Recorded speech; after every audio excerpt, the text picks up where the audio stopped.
the recording going. Good morning, good afternoon, good evening, wherever you are in the world. I wanted to ask you if you've ever struggled with the idea of self-trust, which can speak to our confidence. And if we don't have self-trust and confidence, we often hold ourselves back. I was really looking for some experts to speak to you all about this topic. And I reached out in a very large Facebook group I'm a part of. And the first person who responded was Daria. And I'm going to say your last name wrong. I know it. So I'm not even going to attempt it. Go for it. And when I went to explore her website and found out more about her, I realized what an expert she is at helping people become thought leaders. Daria is a speaker and a thought leader herself. She's also an author, but she's really a strategic expert in helping people develop their thought leadership and bring it to the world. So I'm going to actually turn the conversation over. And Daria, can you introduce yourself and tell us Absolutely. who are in the world and how we got connected? So first of all, thanks for having me. I'm very excited to share this time with you and the listeners and the viewers. So yeah, right now I'm in southern France. I am since 10 years now. I've been working with my partner. We co-founded a company 9 years ago. So I've been basically training people to live their best, biggest, boldest self, and really live from their passion, their talent. For me, that's so important, that we are aligned, that we are really stepping up in our power and sharing the full gift that we have with the world. And of course, self-trust and confidence is a big part of what we need to do. And whatever, even if I'm a strategist myself, I truly believe that if you don't have the mindset right, no matter how much we learn, it doesn't going to help you to reach your goals in business, in sales, and stage. There's so many things that we know how to do, but we don't know how to trick our mind to do it. So I'm really excited about this conversation. Me too. So the group that Daria and I are in together is the Amy Porterfield Insiders Group, which has a lot of people in it, but the only way you can get in that group is if you've purchased one of Amy's products. And the people in this group are incredibly well. They're successful. They're well versed in entrepreneurship, and I see week after week after week people saying, "I'm stuck. I don't know what to do. I need another course. I need another certification. I can't put my content out there. I can't put my thoughts out there." And you and I both know it's not that you don't know what you're doing. It's not that you need another course. So I'm hoping that you can talk to us today about what you do need to get your thought leadership, your ideas, your brilliance out into the world. Yeah. I mean, let's just talk in general, whoever is listening today, you all have a dream, a goal a milestone, or maybe a vision board. And there's something on that vision board that you'd be like, I want to do that. I want to do a TEDx. I want to write that book. And then somehow we get stuck. And I think there are several things to it. One of the first most important things is the clarity.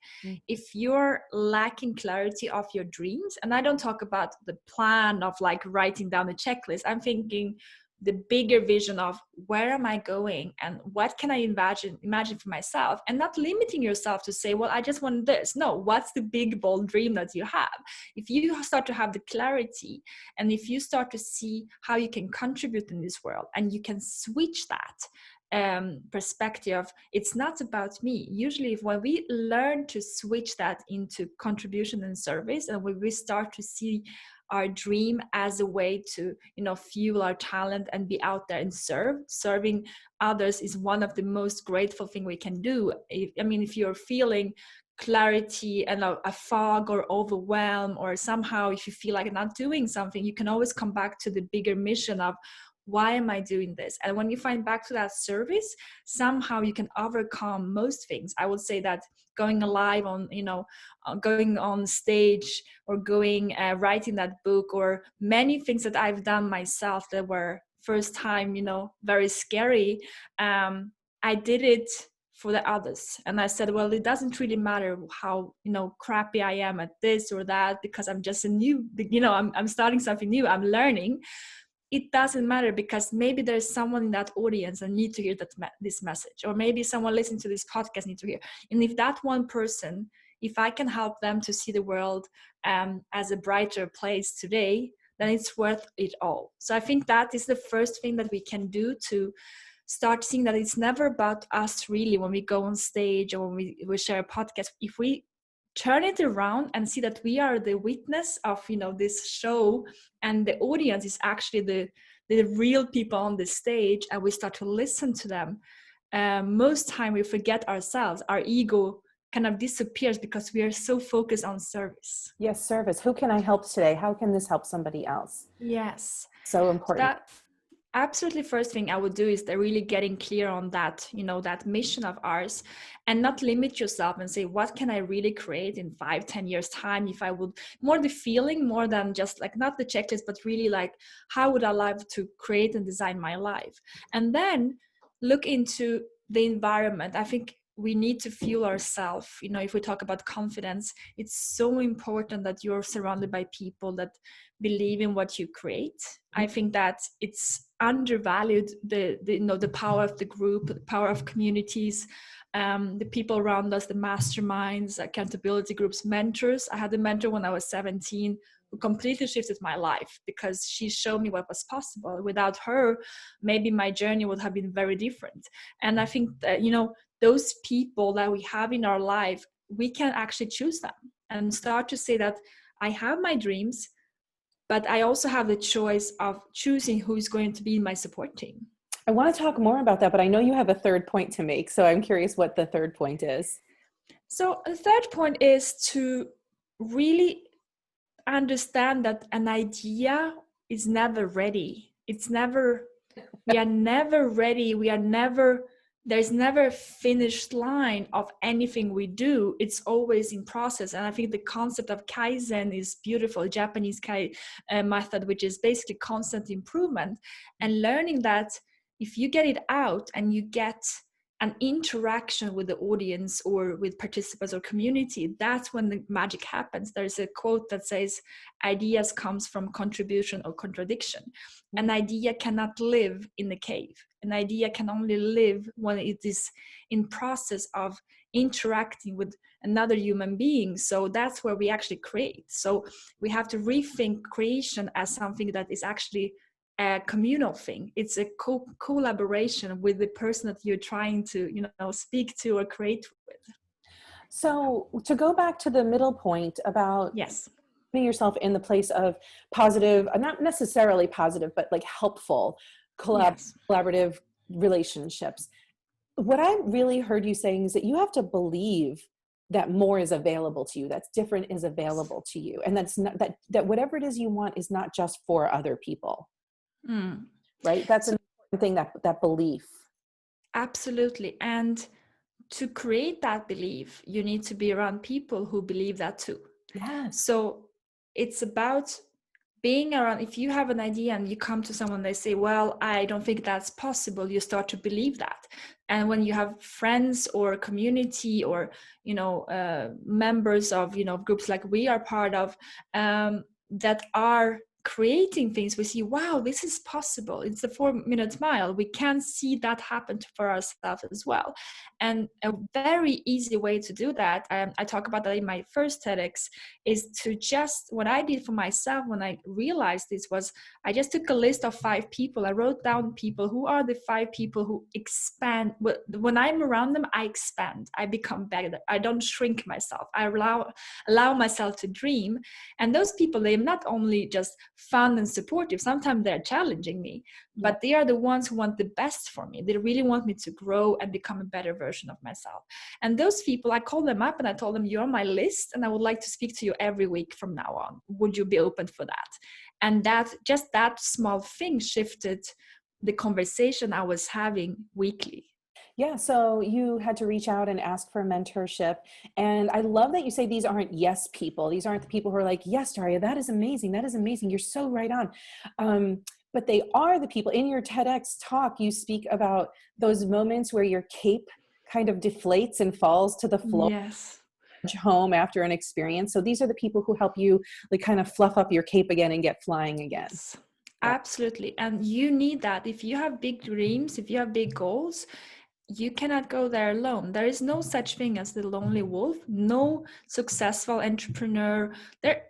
Okay, we can have an entrepreneur, you can come far, but a successful, grateful, conscious, sustainable entrepreneur will not be alone ever, because we are always working together, we're always collaborating. There is no other way. And if we can shift that idea of like the self-made man or self-made woman, it does not exist.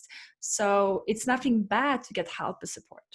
The other thing is to take to your point 3. So once you have those, like those 5 people that you can count on who are going to challenge you and support you and encourage you, it is in those relationships where you can feel safe enough to go and have the ideas and bring them out of the cave and talk about them, because they might live in the cave of your brain and they are so perfect there and they are so pristine, but it is the bringing it out into the world and talking about it that actually makes the ideas a reality. And so many of us don't surround ourselves with people who we trust to blow the ideas around with and expand on them and then make them real. And so I love that these are such, from the clarity to the collaboration to the creativity, those are the 3 steps that will help us develop our self-trust. And if we are staying stuck alone and isolated on an island by ourselves, it's really hard to develop self-trust. Yes, absolutely. And when it comes to, you were talking about sharing your ideas with these 5 people, with anyone that is around you, the more you share what you're working on creating in your life, whatever that is that you're, your dreams, the more you share your dreams, the more you can actually get other people who can support you with that. What I do sometimes around Christmas is that I sit down and I write down the list of the people who really had an impact on me this year, and I would love to keep with me close for next year. And I reach out to them and say, I would love you to be holding this space for my dreams this year. Would you like me to hold the space for yours? And I do that consciously. So it's really a conscious creation of our relationships with people that you see are, growing and they're expanding and they want to be, and whatever, it can be in their personal life. It doesn't have to be in professional only. It can be that they want to, take care more of their health or be a better mother or father or a partner. It can be anything, but you're there to hold this space for their dreams. Like they are there to hold the space for you. So can you talk a little bit more about how you help your audience and your clients develop self-trust? Because I know that it's at the foundation of more people getting their brilliant ideas out into the world. Absolutely. So we have 3 pillars we are 3-stage academy, and one is mindset, one is micro, and one is macro. Okay. So the mindset part has 30% of our work as in developing thought leadership is mindset. And the reason to that is that I really believe that if we don't integrate that into strategy and business development, we will not get where we want to get. So some of the things we do, we have a whole training and whole models on that. We work very much in depth on this process. We do work on things that will limit us at different moments in our development. One of those things is rejection. So there's a whole pillar that we address, which is rejection and the no in our life. And that goes 2 directions. One is the boundaries of ourselves saying no, and one is getting a no, inviting no's into our life, saying, okay, I'm actually fine with someone saying no, not this time. So we do play with that and we explore that as a group, a whole month when we work with that. We work with group dynamics. We develop, masterminds for them. They learn how to develop accountability groups. They learn how to develop their 5 people themselves. We work on anything that has to do with the 10-year vision. We have a whole chapter on 10-year vision, finding that, seeing clearer, what are they creating? And we usually, they tend to start here, and then we really work on expanding these ideas of what they're capable of. And then, of course, when it comes to stage, the whole idea of I'm not the expert, we have to address that at very early stage, that you are enough and you have to switch the direction of, service. It's not about you. The more you're out there, the more you become an expert. So those are a couple of them. We have 12 different mindset models we address at certain moments in their development. But one of the biggest one, I would say, is still rejection. It's a really big one. Yes, it's a tough one, because somehow in our society we did not address that in when it comes to sales rejection or boundaries, both sides of the no. We have not addressed how to handle that. So it's almost like no is a bad word. That's right. And you'd have to take it personally because it means there's something That's the problem. Yes. I love that I love that point that there's two sides to a no, that you get to put a boundary in place, and that's a version of you saying no to something else. And then you have to Yes. be open to other people doing the same, right? Yes. Basically, a no is Yes. somebody else putting a boundary in place. Yes, I think if I think of like the 12 pillars that we have, the ones that have had the biggest impact on our members is the 10-year vision. It has really shifted their life. Like when they start to see it, they visualize it, and they know where they're going, it becomes so clear. The 6 months roadmap that we do every 6 months together as well, and then the rejection part, and actually group dynamics as well. But if we have to say the 10-year vision, the two sides of the no, and the group dynamics, those are the three that are the most powerful for them to become an expert. It makes sense because it's where are you going? That's your 10 years. That's strategy, right? And then there's how are you going to get there? And that's tactics. And then Yes. That's people. Yes, exactly. I love this paradigm. So how do people work with you? How can people come into your world and learn more from you? So the way we work is that we take someone who is starting to think they want to teach, and they want to develop coaching. They might be coaching already, but just half time, or they're transitioning. And then we take them up to making a living as a coach or a trainer, online educator, to from there, when they have a financial stability, which I think is very important to develop very quickly, so that they feel that they can, focus on this full time. We go into taking them from coach to expert. So we look into how can you develop your expertise, how can you develop a framework, how can you, start to really find an understanding of how am I special, how am I unique in the way I'm doing things. And then we take them from expert to thought leader. So we really develop 3 stages. So each stage they go through processes. And of course, in every level, we do the mindset work, we do the strategy work, and we do the macro level work. It's just that it has very specific needs in the way to get them to the next level, basically. So yeah.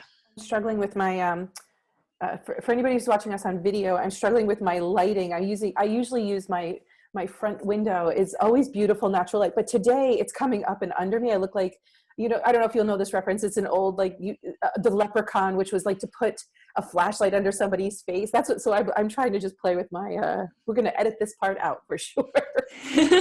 Well, I think you look great. The light is good. So can you tell us a story or an example of somebody who came in to your world and really struggled with self-trust, and how they impacted the world by gaining their own self-trust? Absolutely. So one of our members came in that moment, and she said, I've been watching the photos of myself every year and I always look how my eyes are, if I'm smiling or not. In the last 3 to 5 years, my eyes are not smiling anymore. And this is why I came. So we have a 5 days when we meet every 3 months together when it's possible with our members. And she came in for that type of transformational weekend. And what happened was that she came in and she realized that she had a very big vision, and she really had a big passion for impacting young women and men in how they can create a career for themselves, either independent or in a job. At least everything is possible. And when she started to take up, to learn more about, wow, this is my vision, she started to understand that, okay, I see the vision and I have the group, because we have a very strong membership community. Everyone come in with application only, so you cannot just sign up. Everyone has to go through the process of being a real team member and support team for everybody involved. So she came in and she started working with us about 7 months ago when this is recorded. And since then, she has really become very clear on the vision, and then understood that, okay, to get there, I have the support team, I need the tools. And we developed the tools of speaking development. She developed her LinkedIn presence, networking, all that. So since then, she has been on Forbes, and she has she's speaking 4 times a week at the moment. She's working full time, and she's getting awards after awards for women in business. And she's impacting more and more people because she has this fire. Now she has this, the spark is back. She's excited about what she's doing. She's supported. She has the tools. She has the team support from our members and from ourselves.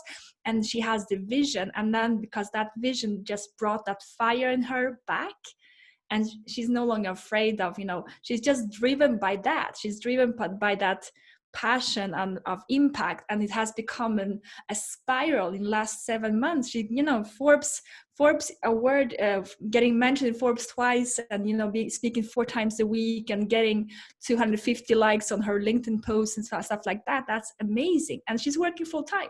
Right. So she's basically, some of our stage 3 members are working full time. They're already mid or senior level managers. Most people who go through the steps are coaches, but at that level they can come in as middle or senior level management. But it's impressive to see her journey, and I think it comes from that, finding back to that smile in her face, in her eyes.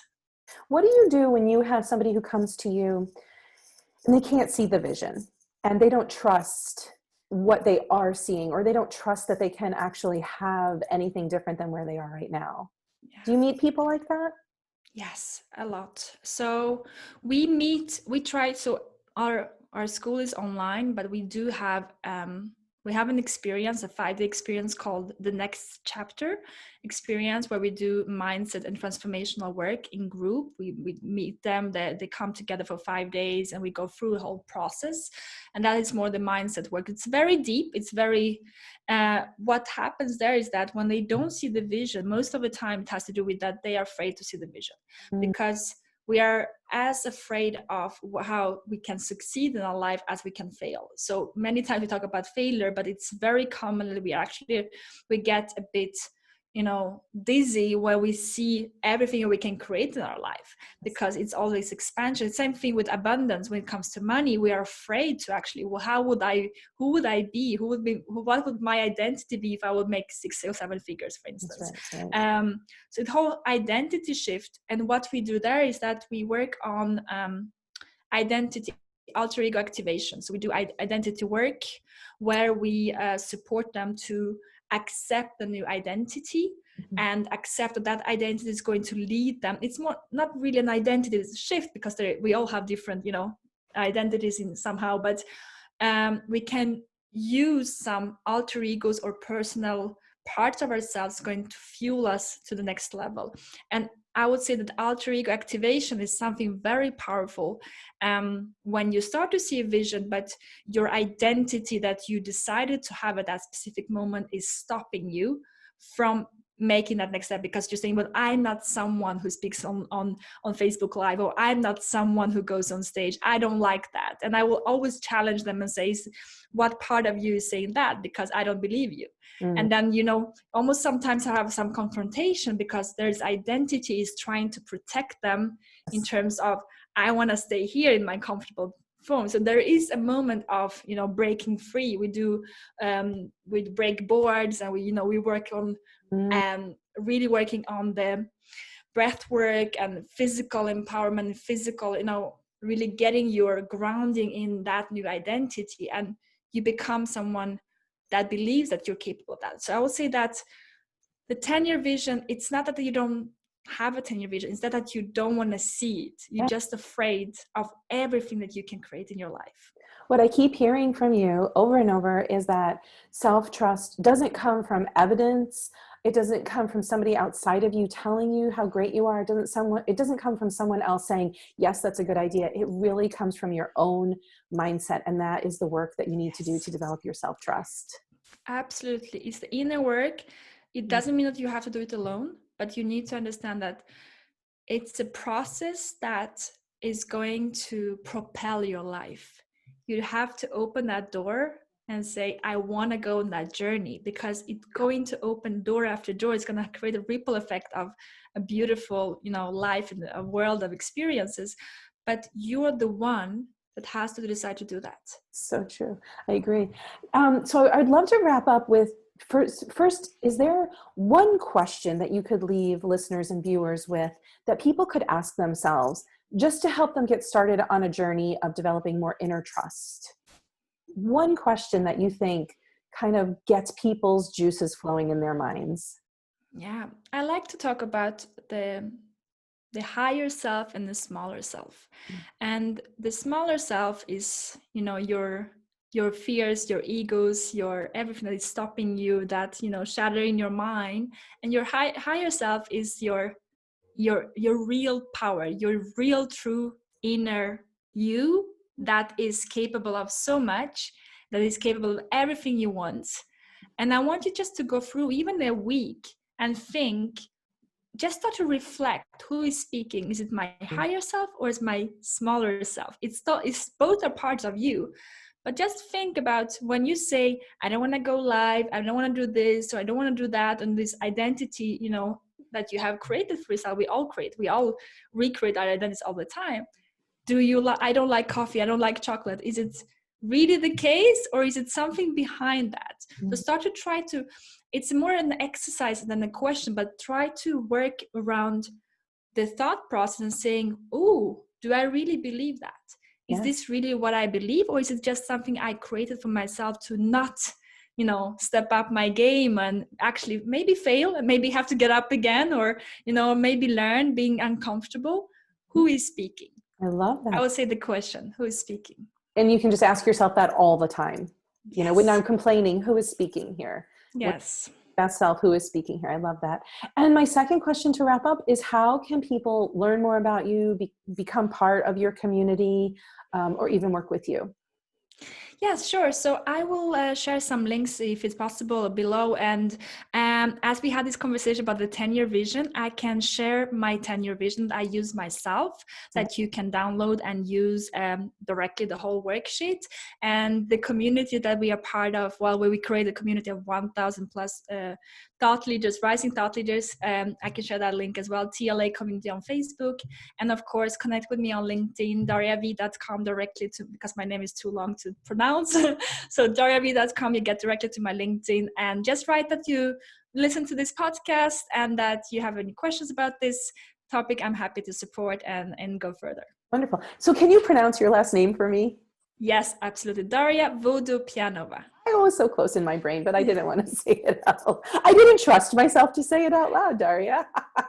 No worries. Thank you so much for your expertise. This was such a fun conversation. I think that it's really helpful to have somebody else somebody else that my audience can listen to, who is an expert and who is obviously helping people really go from you know, creating an expertise and then establishing themselves as a thought leader. That's such an exciting idea. So I really appreciate your time.